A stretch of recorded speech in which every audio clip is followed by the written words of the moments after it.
Salut la compagnie, c'est Jules Melon et aujourd'hui on se retrouve pour un petit podcast bonus sur un film français sorti ce mercredi en salle et qui avait été présenté au Festival de Cannes, à savoir Dossier 137. Nouveau long réalisé par Dominique Moll après La Nuit du 12 il y a 3 ans. Il revient ici en espérant peut-être le même succès, toujours accompagné de son scénariste fidèle Gilles Marchand qui est là depuis au moins Harry, un ami qui vous veut du bien et un de ses meilleurs films à Dominique Moll bien évidemment. Au casting dans le rôle principal, très principal parce qu'on ne voit quasiment qu'elle, Léa Drucker qui joue une policière de l'IGPN, la police des polices. On citera aussi les présences de Guslagi Malanda qu'on a pu voir dans Saint-Omer il y a quelques années. Elle a été révélée par ce rôle, mais aussi dans La Bête. Présence également de Stanislas Mérard. Ça, c'est uniquement pour les actrices et acteurs connus parce qu'il y en a plein d'autres, notamment Solane Machado Graner, oui, le frère de Milo, qui joue le fils de Léa Drucker. Et en effet, je découvre là maintenant son nom, et je me suis dit, il y avait une petite ressemblance, bah oui, c'est le frangin. Ils vont nous faire une dynastie, eux, peut-être. Bref, restons sérieux, nous sommes quand même ici en présence d'un film très grave, une sorte de thriller policier, d'enquête, très dur sur des faits réels, parce que comme dans La Nuit du 12, il prend quelque chose de concret là, et il en fait une fiction quand bien même, on a l'impression parfois d'être dans quasi du documentaire, mais je ne pense pas qu'il y ait la moindre image d'archive ici utilisée. Et l'œuvre traite d'un sujet encore très d'actualité, même si ça se déroule fin 2018, début 2019, en pleine crise des gilets jaunes, et donc les conséquences de certaines bavures policières. Et c'est intéressant parce qu'il y a quelques jours, on a vu cette vidéo là, du point de vue des gendarmes lors des manifestations de Sainte-Soline et on les voyait en mode cow-boy Far West. Oui, bah, c'est un petit peu ce qui est dit à un moment. Et donc Dominique Moll prend une nouvelle fois le pouls de la société. Alors il ne parle pas de féminicide ici, mais de manifestants qui peuvent subir la violence policière, oui, dans ce sens-là, et qui forcément derrière peuvent rester impunis car ils font partie du système. Mais il décide quand même de prendre un risque, notre cinéaste, avec son scénariste. C'est de nous proposer cela du point de vue, non pas d'une flic, mais d'une flic de flic. C'est encore pire, peut-être, sur le papier. Quand bien même, si les policiers font des erreurs, techniquement, il n'y a que l'IGPN pour vraiment enquêter dessus. Donc, Stéphanie, c'est le nom du personnage de Léa Drucker, se retrouve presque malgré elle garante du bon fonctionnement de la police et de faire en sorte que tout le monde ne déteste pas la police en rendant justice quand cela est nécessaire. Et c'est passionnant parce que justement, le film entre dans ce jeu et va nous proposer un entre-deux qui, de facto, va manquer de radicalité. Et en effet, c'est le problème, ou plutôt la limite de ce long métrage qui ne peut pas aller plus loin et qui ne va pas plaire forcément à celles et ceux qui veulent vraiment un film ACAB. Vous savez, tous les flics sont des bâtards, c'est la traduction française de ce sigle, et qui est même mentionné par le fils de Stéphanie. Très important, le regard de cet adolescent qui est enfant de 2 policiers. Elle, police des polices, le mari est resté, alors je sais plus si c'est au stup ou ailleurs, mais en tout cas, il est entre les deux là. Il y a eu un divorce, évidemment, comme si Stéphanie avait un petit peu divorcé aussi de la police traditionnelle pour aller s'élever et tenter de se faire justice elle-même, peut-être indirectement par rapport à sa vie privée.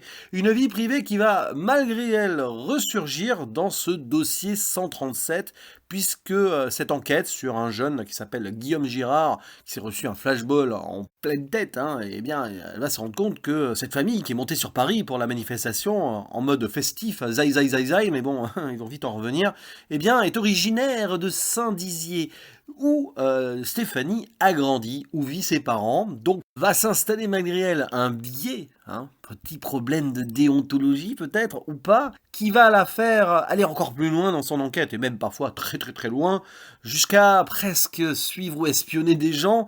Ça sort totalement du réel et de la réalité ces instants-là, que ce soit au supermarché ou dans la rue, le RER, alors je ne dis pas pourquoi exactement pour l'instant, j'irai plus loin après, mais on la suit elle, et elle va se rendre compte aussi, peut-être le savait-elle inconsciemment, mais bon, qu'il y a pas mal de ripoux, de toute façon elle était là pour traquer les ripoux aussi, enfin ses collègues disent cela, mais là elle veut se faire justice quasiment elle-même, au-delà peut-être d'une institution, d'un système qui va protéger sa police, sa République. D'ailleurs, on le sent, Dominique Moll, mais il aurait pu aller plus loin, il va quand même titiller, le pouvoir actuellement encore en place, c'est le même 7 ans après, ça n'a pas bougé, même si ça aurait dû bouger, ça ne bouge pas beaucoup, hein. Vous connaissez un petit peu ce statu quo, disons, qui reste, voilà, depuis quelques mois, malgré un mécontentement grandissant. Mais passons, c'est pas tout à fait le sujet, quoi. Que les gilets jaunes, déjà, à l'époque, ça l'était un petit peu.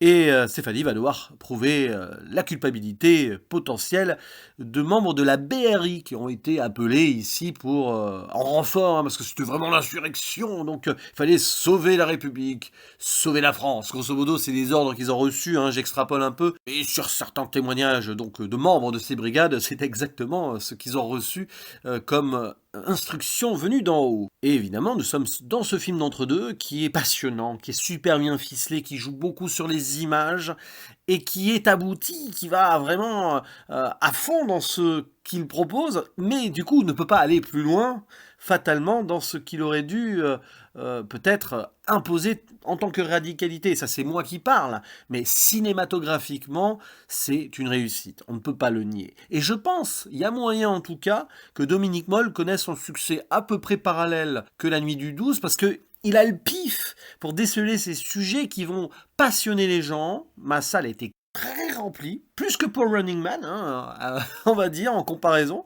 Et c'est vrai que sur un film français, ça faisait longtemps que je n'étais pas... On va dire, il y a eu Arco, hein, mais je l'ai vu pendant les vacances avec des enfants, que je n'étais pas autant entouré de passionnés et qui étaient vraiment happés par le film. Alors évidemment, hein, ça peut être mal aimable dans certains choix ou non-choix, enfin mal aimable, vous me comprenez. On en revient donc une nouvelle fois à ce point de vue qui veut être là à travers les yeux d'une femme qui est les deux, qui est à la fois donc flic, ça c'est clair, mais qui va être partie civile et donc se rapprocher de ses victimes.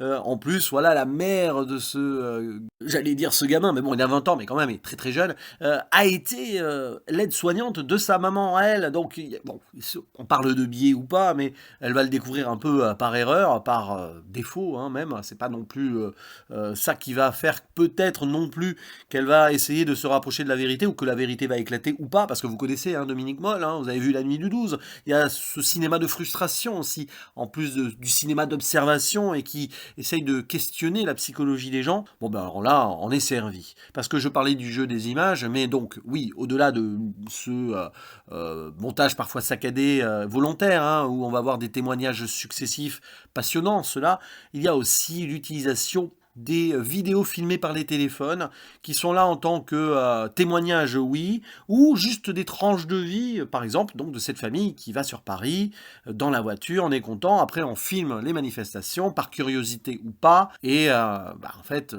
oui, on va essayer de reconstituer peut-être la vérité par rapport à cela, hein. Le fameux rôle du cinéma qui, par les images, nous propose quelque chose, et il en fait quelque chose, Dominique Moll, justement. Et même donc des caméras de surveillance, plus si affinité.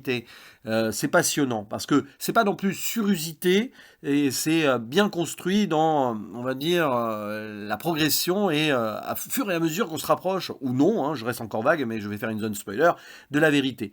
Et puis il y a ces personnages autour où le quotidien s'immisce hein, dans la vie de Stéphanie, donc son fils, qui visiblement est entre le père et la mère, et le regard de Victor, que ce soit sur les gilets jaunes ou sur la profession de ses parents, il est pris entre deux chaises, là, le pauvre, t'as envie de le plaindre, parce que forcément, hein, voilà, papa, en plus, papa, c'est vraiment le vrai flic, qui reproche à son ex-femme maintenant d'enquêter sur les flics, et il y a la maman, ACAB, oui, papa et maman, c'est ACAB, du coup, parce que ses camarades le disent, il voit des tags, et là, il est complètement paumé. Je pense que même ça aurait pu être encore plus poussé, hein, dans, on va dire, les tourments de cet ado, finalement, qu'on voit à peu près équilibré, il a de la chance, hein, il fait des quiches, il y a le petit chaton aussi, même qui fait du kata à un moment, oui, tout va très bien, mais en fait, tout va pas forcément très bien dans sa tête.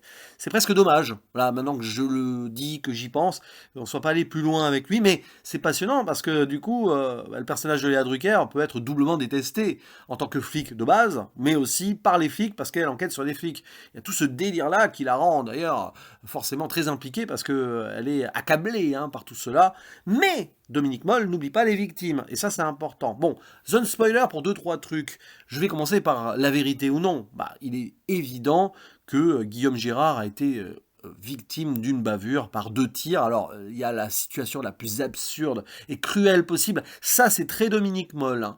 Il aime bien imposer une sorte de cruauté quasi nihiliste ou fataliste dans ses films. La nuit du 12, pas de réponse. Harry, un ami qui vous veut du bien, bon, c'était autre chose, mais c'était quand même assez dark. Et là, ben, on le sait, hein. Mais comme il y a 2 tireurs et qu'on est incapable de dire lequel des 2 a vraiment touché Guillaume, eh ben, il n'y a pas de coupable. Voilà, on sait que ils sont responsables, mais on peut pas les accuser. Donc, il y a ce face-à-face avec la mère à la fin qui est terrible.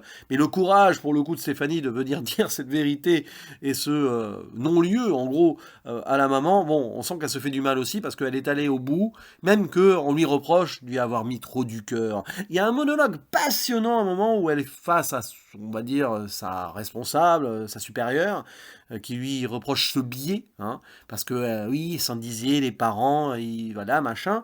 Et elle répond derrière du tac au tac en mode, mais vous savez, le biais, hein, la déontologie, je suis flic, moi, je connais des flics, tout mon entourage, ce sont des flics, donc il y aurait le biais autre. Et si elle n'avait pas connu, on va dire, indirectement, via Saint-Dizier, ces gens-là, eh bien, elle aurait peut-être bouclé l'affaire en mode, bon non, les flics, la BRI n'y est pour rien.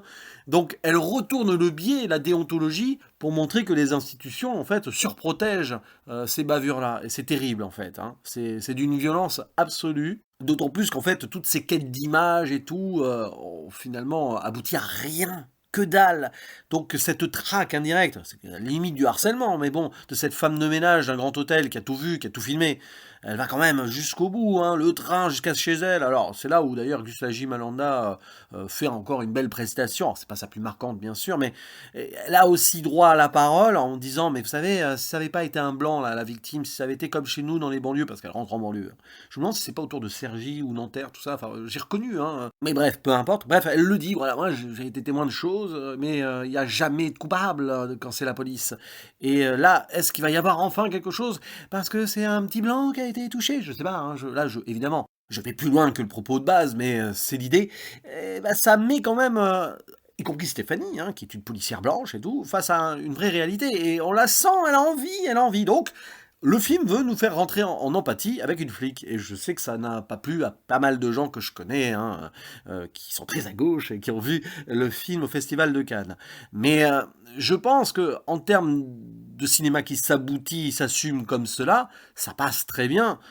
Comme parfois je peux aimer des films de droite, hein, bon, même si ça peut être crispant et grinçant au fond de moi, tant que le point de vue est respecté et que cinématographiquement ça passe, ça parle et ça va donc à fond dans son sujet, oui. Et là, on est dans cet entre-deux qui fait qu'on est presque dans un film centriste, mais non, il y a quand même la dernière parole à la victime, et elle fait mal. Cette victime qui témoigne un an après, et qui aura des séquelles à vie. Je pense quand même, c'est un film qui prend parti pour les victimes, frontalement et officiellement, mais qui veut montrer aussi qu'on est dans une société très fracturée, et quelque part, on essaye de recoller les morceaux, mais arriver au bout, hein, le message est clair, c'est pas possible, ça ne marche pas. Il y a des dégâts, et ils sont, voilà, pour tout le monde, hein. Les victimes, bon, la famille et le petit, enfin le gars, 20 ans, c'est gâché à vie, et même du côté de Stéphanie, ben, elle en ressort de là dépitée, désabusée, elle n'y croira plus, limite, elle doit donner sa démission derrière, si vraiment... Franchement, voilà quoi. Mais non, on n'en saura pas plus. Mais c'est très sombre en fait, hein, comme histoire. Et c'est à l'image un petit peu de notre monde, hein. On n'arrive pas à trouver des solutions. Peut-être qu'il n'y en a pas.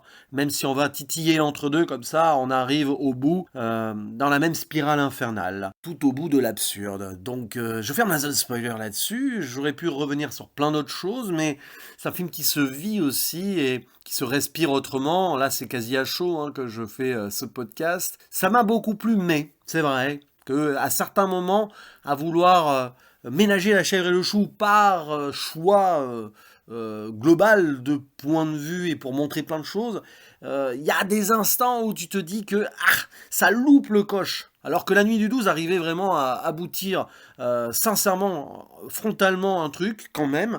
Là, même si, donc je vais pas revenir sur la zone spoiler, il y a une finalité, voilà. Mais, il y a des scènes qui vont vous paraître peut-être longues ou inutiles. Tout fait sens, je trouve, hein, sur le regard, donc, bah, évidemment, de ces violences, bien sûr, sur le décortiquage des images, mais aussi le quotidien, là.